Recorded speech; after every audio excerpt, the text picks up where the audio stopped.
حج روپے کا ہو جائے یا 100 روپے کا ہو جائے، عمرہ 5 روپے کا ہو جائے یا 5000 کا ہو جائے، ایک دعا ہے، چند بار پڑھ لیں، بار بار پڑھ لیں، کسی لمحے پڑھ لیں۔ اور دعا کیا ہے؟ ایک اس دعا کے اندر منت ہے، اور دوسرا اپنا چھوٹا پن ظاہر کرنا ہے، تواضع ظاہر کرنا ہے۔ جو شخص یہ دعا پڑھے گا، فرمایا وہ نعمت جس کے لیے پڑھے گا اللہ اس سے بھی نہیں چھینے گا، اگر زیادہ پڑھے گا اللہ اس کی نسلوں سے بھی نہیں چھینے گا۔ ابراہیم علیہ السلام نے اپنے چھوٹے سے بیٹے کے ساتھ کعبہ کی تعمیر کی۔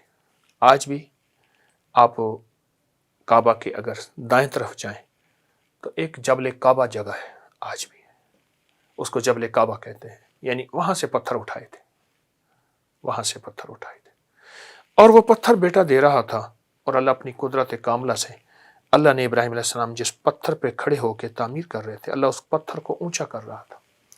جتنی دیوار اونچی جا رہی تھی پتھر بھی اونچا جا رہا تھا۔ آج بھی پاؤں مقام ابراہیم کے نام پہ موجود ہے۔ بڑی مشقت سے کعبہ بنایا، پانی نہیں، مشینیں نہیں، کچھ بھی نہیں، کعبہ کی تعمیر کی اللہ کے امر سے۔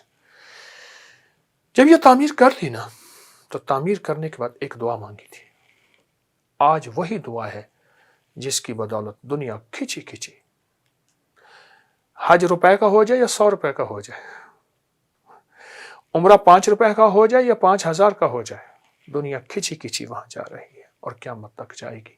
وہ ایک دعا ہے، وہ ایک دعا ہے۔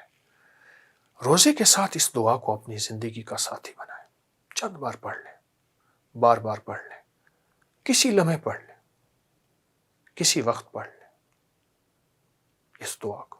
اور دعا کیا ہے؟ ربنا تقبل منا انک انت السمیع العلیم۔ یہ دعا ہے، ربنا تقبل منا انک انت السمیع۔ اس دعا میں دو چیزیں ہیں،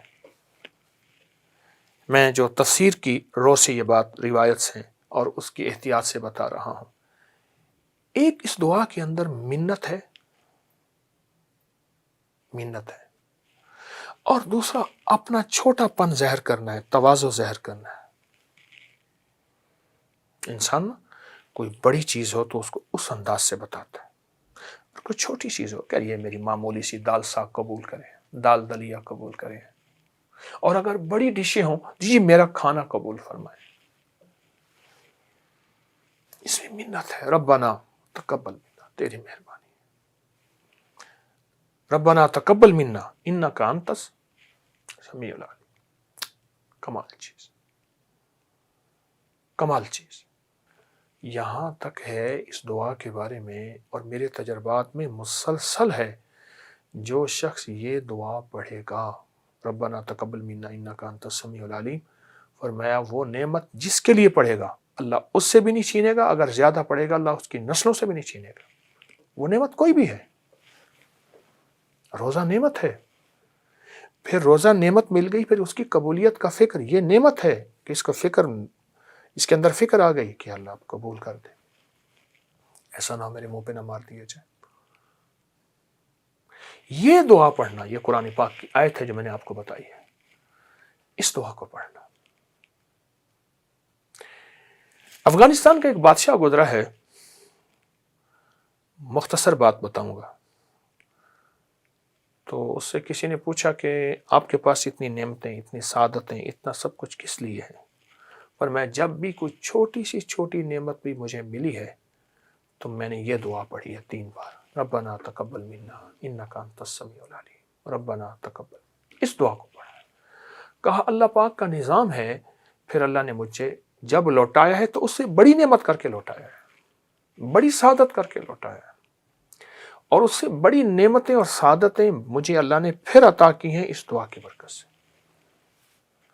یہ دعا اصل میں اس کی بارگاہ میں عمل کو قبول کراتی ہے، اگر نعمت ہے تو اس کو قبول کراتی ہے، اور دعا ہے اس کو قبول کراتی ہے، اس کریم کی عطا ہے اس کو قبول کراتی ہے۔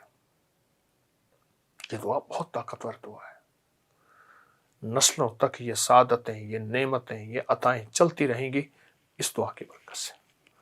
تو اس لیے قبولیت کا فکر بہت ضروری ہے، اور اس قبولیت کے لیے یہ دعا وہ ہے جو اللہ کی بارگاہ میں قبول ہو چکی ہے، بس ہم نے اپنے لیے پڑھنی ہے اور انشاءاللہ اللہ ہماری یہ عبادت بھی، ہماری یہ سعادت بھی قبول کرے گا۔ تو آئیں میرے ساتھ سارے پڑھیں، ربنا تقبل منا انک انت السمیع العلیم، ربنا تقبل منا انک انت السمیع العلیم، ربنا تقبل منا انک انت السمیع